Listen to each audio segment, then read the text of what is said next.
जब सचिन पायलट ने पूर्व मुख्यमंत्री वसुंधरा राजे के खिलाफ मोर्चा खोल ही दिया और उनकी सरकार के दौरान लगे भ्रष्टाचारों के आरोप की जांच की मांग को लेकर अनशन शुरू किया, तो भला वसुंधरा राजे सचिन पायलट को कहां बख्शने वाली थी।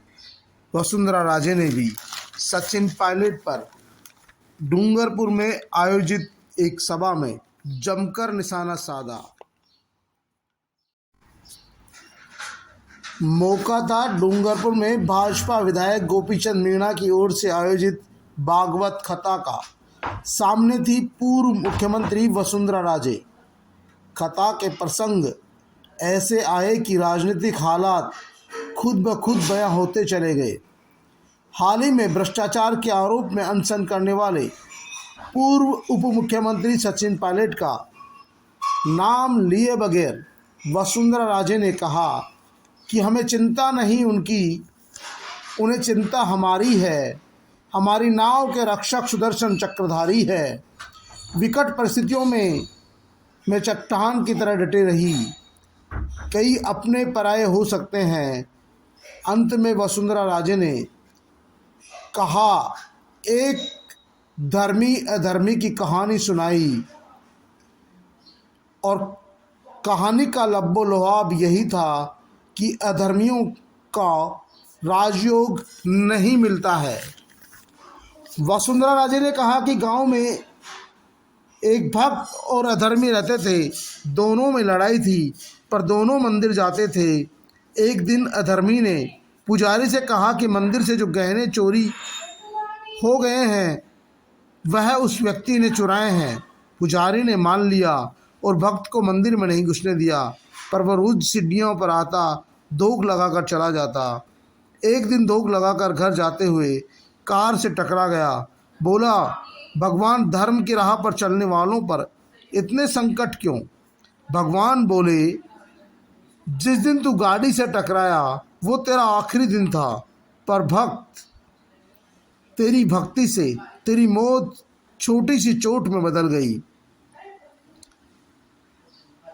राजे ने इसी बहाने कहा कि जिनके भाग्य में राजयोग था, यानी अधर्मी के भाग्य में राजयोग था, मगर उसने झूठे आरोप लगाए, इसलिए भाग्य होने के बावजूद उसे राजयोग नहीं मिलेगा।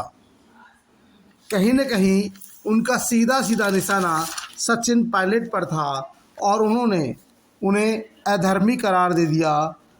और जिस तरह से सचिन पायलट ने वसुंधरा राजे के खिलाफ मोर्चा खोला था, पहली मर्तबा है जब वसुंधरा राजे ने खुले तौर पर मंच से सचिन पायलट पर बगैर नाम लिए इस तरह से निशाना साधा है। लेकिन सचिन पायलट का निशाना हो या वसुंधरा राजे की बयानबाजी, समझ दोनों ही गए। सत्ता के गलियारे में चर्चा इसी बात को लेकर है कि आखिरकार वसुंधरा राजे और सचिन पायलट के बीच अब सीधी खटाई बढ़ गई है, अब सीधी लड़ाई है दोनों नेताओं के बीच। सचिन पायलट ने जहां भ्रष्टाचार के मामले में वसुंधरा राजे को बेनकाब करने का निर्णय लिया है, वहीं वसुंधरा राजे ने भी अब सचिन पायलट को किसी भी प्रकार से सत्ता से दूर करने का निर्णय ले लिया है, ठान ली है। और उन्होंने धार्मिक सभा में एक किस्से के बहाने सचिन पायलट पर जिस तरह से कड़वी भाषा में निशाना साधा है, वो गंभीर से गंभीर है। हालांकि उन्होंने सचिन पायलट के बहाने अपनी ही पार्टी के कई नेताओं पर निशाना साधा है, खुद को धर्मपरायण और सामने वाले को अधर्मी करार दिया है और सत्ता सुख से दूर बताया है। कहा कि जिनके नसीब में राजयोग नहीं होता वे राज नहीं कर सकते हैं। ऐसे अधर्मी लोगों को भगवान खुद भी राज से दूर कर देते हैं, सत्ता से दूर कर देते हैं। ऐसे में वसुंधरा राजे और सचिन पायलट के बीच ये 36 का आंकड़ा आने वाले विधानसभा चुनाव में क्या रंग दिखाएगा, ये आने वाला वक्त बताएगा। फिलहाल तो दोनों के बीच बयानों की तल्खी खुलकर सामने आ गई है और तलखी आने वाले समय में राजस्थान की राजनीति की गर्मी को और बढ़ाएगी।